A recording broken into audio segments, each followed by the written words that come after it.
Jamaah SMTP yang dimuliakan Allah Subhanahu wa taala, mari kita dilanjut. Tadi yaitu Nabi mendapatkan wahyu di Gua Hiro. Beliau berada di bukit gua yang jauh dari pemukiman warga. Beliau menyendiri, berkhalwat, mendekatkan diri kepada Allah Subhanahu wa taala. Tiba-tiba ada yang mendekap. Subhanallah. Dekap, ikro, bacalah. Kata beliau, kata Nabi, ma'ana biqori, saya tidak bisa membaca. Oh, lepas. Dekap lagi, didekap lagi, ikro, bacalah. Baginda Rasul, ma'ana biqori, saya tidak bisa membaca. Sampai Kangjeng Rasul tidak bisa bernafas. Didekap yang ketiga, ikro, bacalah. Oh, langsung mohonlah bantuan pertolonganmu kepada Allah Subhanahu wa taala. Beliau sampai dituturkan oleh malaikat Jibril. Iqra bismi rabbikal ladzi khalaq. Khalaqal insana min 'alaq. Iqra wa rabbukal akram. Alladzi 'allama bil qalam. Allamal insana ma lam ya'lam. Allahu rabbi. Denganlah bantuan Allah Subhanahu wa taala, Kangjeng Rasul bisa membaca surah, yaitu surah Al-Alaq. Subhanallah. Jamaah SMTP yang dimuliakan Allah Subhanahu wa taala, maka kita diawali perbuatan kita dengan mengucapkan Bismillahirrahmanirrahim. Subhanallah.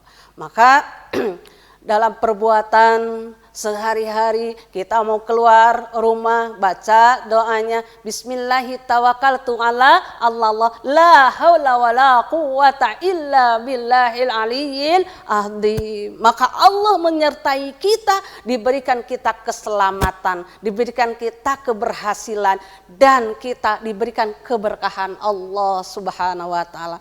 Dalam pekerjaan apa saja kita mengucapkan Bismillahirrahmanirrahim. Bahkan ada istri yang soleh, suaminya belum soleh, ya.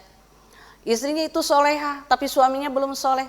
Kalau si istri itu, kalau perkataan mau diawali pekerjaan, mau menyapu Bismillahirrahmanirrahim, mau buka pintu Bismillahirrahmanirrahim, mau turun Bismillahirrahmanirrahim, selalu itu sama suaminya, mengapa kok istriku selalu bilang Bismillahirrahmanirrahim?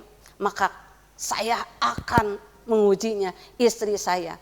Ya, kalau jamaah ke istri, bapak-bapak istrinya bilang apa? Bilang bebeb atau bilang yayang atau bilang ibu. Nah, ibu ini simpan dompet.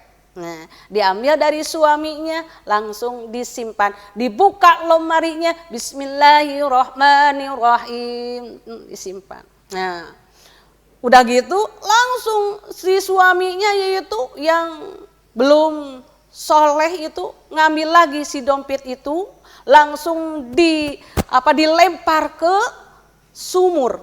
Nah, tapi malaikat, tuh kata Allah, malaikat ambil tuh dompet yang dilempar oleh suami itu, kembalikan kepada tempatnya. Subhanallah. Pas begitu si suaminya bilang, ibu, mana tadi dompet yang dititipkan?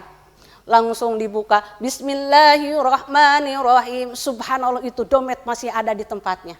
Allah, disimpan. Subhanallah, disimpan, ya Allah. Tuh, itu berkahnya Bismillahirrahmanirrahim. Bahkan orang yang terdahulu bisa terbang. Orang yang terdahulu bisa jalan di air. Dengan apa? Bismillahirrahmanirrahim. Tapi kita wirid, beribu-ribu wirid dengan Bismillahirrahmanirrahim. Tapi apa? Tapi gak makbul. Tadi kobul. Karena apa? Karena niat. Karena kitanya banyak dosa. Kalau yang dulu-dulu banyak orang-orang yang pintar, dia mendekatkan diri kepada Allahnya, bacaan Al-Qur'annya Dengan apa? Dengan hati. Subhanallah. Dengan dia mengurangi makan, itu puasa kan. Kalau kita terus makan saja. Subhanallah. Jamaah SMTV yang dimuliakan Allah Subhanahu wa taala. Jadi banyak kita mengawali dengan Bismillahirrahmanirrahim ketika kita bekerja, apa saja kita baca Bismillahirrahmanirrahim. Maka kita mendapatkan pahala dari Allah Subhanahu wa taala. Bahkan segala aktivitas di dalam kehidupan kita awali dengan bismillah. Bahkan sampai ketika hubungan suami istri juga itu diawali dengan Bismillahirrahmanirrahim. Itu mendapatkan pahala. Bahkan jamaah SMTV yang dimuliakan Allah Subhanahu wa taala mengingatkan kalau berhubungan itu harus baca doa.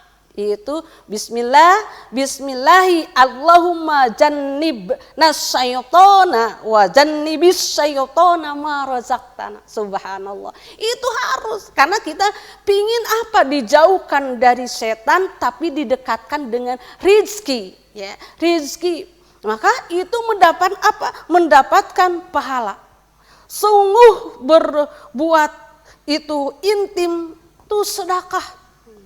Sama SMTV yang dimuliakan Allah Subhanahu wa taala, itu sedekah. Maka sedekah itu bukan hanya memberikan uang atau makanan kepada orang, berhubungan suami istri itu sedekah. Kita kalau suami berpegangan tangan kepada kita itu mendapatkan pahala 10 pahala. Kalau suami memeluknya ke kita, memeluk ke istrinya, bukan istri selingkuhan nih, ke istrinya 20 pahala. Kalau dengan sehubungan dengan intimnya itu udah membunuh Yahudi 75 Yahudi. Subhanallah. Jamaah SMTV yang dimuliakan Allah Subhanahu wa taala. Jadi enak berpahala. Wahai Rasulullah, apakah sampai kita hubungan intim melampiaskan nafsu itu berpahala? Masa mendapat pahala? Duh, subhanallah. Jawab baginda Rasul, kalau seandainya yang laki-laki menyalurkan syahwatnya, apakah dengan istri lain, dengan orang lain, itu dosa. Tapi kalau suami menempatkan syahwatnya, mengeluarkan syahwat nafsunya kepada istrinya, itu sedekah, itu berpahala. Maka di sini banyak orang-orang yang di luar sana, ya, yang selingkuh atau yang apa aja di luar. Nah, di luar istri itu dosa. Subhanallah. Jamaah SMTV yang dimuliakan Allah Subhanahu wa taala, mari kita kalau yang belum punya istri, insya Allah kita meminta kepada Allah. Atau yang belum punya suami, pingin suaminya soleh, insya Allah kita soleh dulu, soleha dulu kita, insya Allah mendapatkan suami yang soleh, insya Allah. Maka kita berdoa, itu mendapatkan pahala Allah Subhanahu wa taala. Subhanallah. Yang ketiga, bi dalam tadi baca Iqra bismi. Nah, yang ketiga itu niat. Niatkan harus karena Allah. Maksud di sini yaitu kita membaca Al-Qur'an membaca Al-Qur'an niat karena Allah Subhanahu wa taala. Kita puasa niatnya karena Allah. Kalau kita puasa bukan niat karena Allah, bismillahirrahmanirrahim, baca doanya tapi dalam hati niat pingin kurus. Itu enggak ada pahalanya. Kalau kita niat ingin mendapatkan keberkahan dari Allah Subhanahu wa taala, insya Allah kita mendapatkan pahala Allah Subhanahu wa taala. Maka niatnya harus bagus, niatnya harus karena Allah. Insya Allah kalau niatnya karena Allah, kita mendapatkan ridho Allah Subhanahu wa taala. Supaya membaca dengan hal-hal perkara, yaitu diawalinya dengan niat ibadah. Insya Allah kalau niatnya ibadah, kita mendapatkan pahala Allah Subhanahu wa taala. Kita bismillah niat mau kawin karena Allah, untuk beribadah supaya mendapatkan pahala Allah Subhanahu wa taala, itu ajib. Kalau kita niat saya kawin sama beliau karena hartanya, saya niat karena kawin karena beliau karena anunya, itu jadi dosa. Subhanallah. Niat bisa jadi dosa karena salah niat. Maka kita sebagai umat muslimin muslimat, awali perkataan dengan niat yang bagus. Subhanallah. Zama SMTV yang dimuliakan Allah Subhanahu wa taala. Jadi Pak di sini bismi mengandung arti satu, awalilah kita membaca Al-Qur'an dengan bismillah. Yang kedua, mintalah pertolongan, mohon bantuan kepada Allah Subhanahu wa taala. Tiga, niat yang benar-benar kita harus niat yang bagus. Insya Allah ending atau hasilnya itu mendapatkan pahala Allah Subhanahu wa taala. Insya Allah kita mendapatkan pahala karena niat yang bagus. Kita kita belanja niatnya yang bagus, niat untuk supaya sehat badan. Kita beli obat, niat dulu karena Allah, supaya Allah memberikan pertolongan kepada saya untuk sehat, ya. Subhanallah. Kita kan selalu berdoa, maka ada doa harian, ya. Itu doa harian itu harus kita baca ketika mau tidur. Doa harian, niatnya niat tidur supaya Allah memberikan keberkahan, keselamatan, supaya bisa pas begitu bangun kita masih menghidupi udara segar. Subhanallah, bisa aktivitas lagi, gitu ya. Jadi niat dalam hati. Subhanallah. Bahkan jamaah yang dirahmati Allah Subhanahu wa taala, bismi Rabb. Nah, dengan menyebut nama Rabbmu, ya. Kalau biasa Bismillahirrahmanirrahim, tapi di sini Bismi Rabbika, dengan menyebut nama Rabbmu. Siapa Rabbmu itu? Rabb itu yang yang menciptakan, yang maha pemberi, yang menyembuhkan, yang memelihara, mendengar, yang melihat, itu semua Rabb. Jadi Rabbul Alamin, semua ciptaan Allah Subhanahu wa ta'ala. Subhanallah, ciptaan alam semesta buatan Allah Subhanahu wa ta'ala, itu buatan Rabbnya.